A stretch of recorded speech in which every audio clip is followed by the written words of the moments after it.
Marcus Mosiah Garvey, Jr., born on August 17, 1887.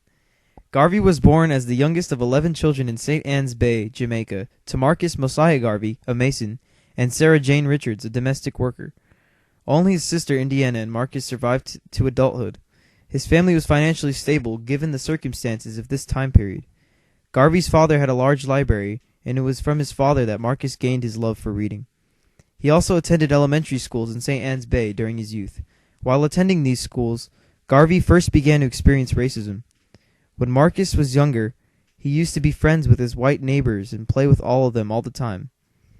However, when they reached their teenage years, they began to shun him. In 1910, Marcus left Jamaica and began traveling throughout the Central American region. His first stop was Costa Rica, where he had a maternal uncle. He lived in Costa Rica for several months, where he worked as a timekeeper on a banana plantation. He began work as editor in a daily newspaper called Le Nociale in 1911. Later that year, he moved to Colón, Panama, where he edited a bi-weekly newspaper before returning to Jamaica in 1912. After years of working in the Caribbean, Garvey left Jamaica to live in London from 1912 to 1914, where he attended Birkbeck College, taking classes in law and philosophy. He also worked for the African Times and Orient Review, published by Dusé Muhammad Ali, who was a considerable influence on the young man. Garvey sometimes spoke at Hyde Park Speaker's Corner. Garvey's philosophy was also influenced by African American leaders such as Booker T. Washington, Martin Delany, and Henry McNeill Turner. Garvey is said to have been influenced by the ideas of Dusé Muhammad Ali in his speeches, and his later organizing of the Universal Negro Improvement Association in Jamaica in 1914. Garvey was a Jamaican politician leader, publisher, journalist, entrepreneur, and orator who was a staunch proponent of the black nationalism and Pan-Africanism movements. He founded the Universal Negro Improvement Association and African Communities League. He founded the Black Star Line, part of the Back to Africa movement, which promoted the return of the Africa diaspora to their ancestral lands. Garvey was unique in advancing a Pan-African philosophy to inspire a global mass movement and economic empowerment focusing on Africa known as Garveyism. Garveyism would eventually inspire others, ranging from the Nation of Islam to the Rastafari movement, which proclaims Garvey as a prophet. In 1914, Garvey returned to Jamaica, where he organized the UNIA. Historian Rashid suggests that the UNIA motto, "One God, One Aim, One Destiny," was derived from Dusé Ali's Islamic influence. Garvey named the organization the Universal Negro Improvement Association and African Communities League. The UNIA held an international convention in 1921 at New York's Madison Square Garden. Also represented at the convention were organizations such as the Universal Black Cross Nurses and Black Eagle Flying Corporations, and the Universal African Legion. Garvey attracted more than 50,000 people to the event and his cause.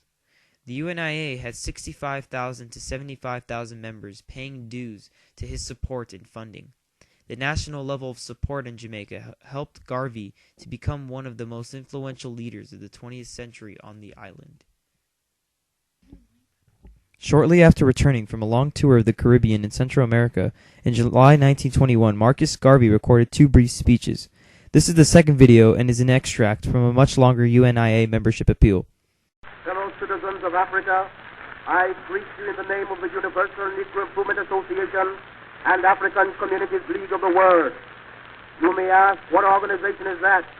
It is for me to inform you that the Universal Negro Improvement Association is an organization that seeks to unite into one solid body the 400 million Negroes of the world, to link up the 15 million Negroes of the United States of America with the 20 million Negroes of the West Indies, the 40 million Negroes of South and Central America with the 280 million Negroes of Africa for the purpose of bettering our industrial, commercial, educational, social, and political conditions.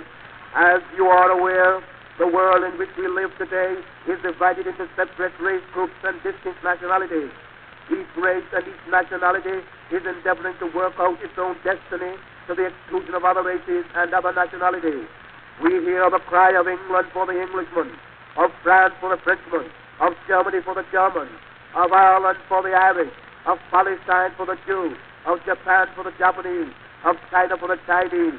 We of the Universal Negro Improvement Association are raising the cry of Africa for the Africans, those at home and those abroad. There are 400 million Africans in the world who have Negro blood coursing through their veins, and we believe that the time has come to unite these 400 million people for the one common purpose of bettering their condition. The great problem of the Negro for the last 500 years has been that of disunity. No one or no organization ever succeeded in uniting the Negro race. But within the last 4 years, the Universal Negro Improvement Association has worked wonders in bringing together in one fold 4 million organized Negroes who are scattered in all parts of the world, being in the 48 states of the American Union, all the West Indian Islands, and the countries of South and Central America and Africa.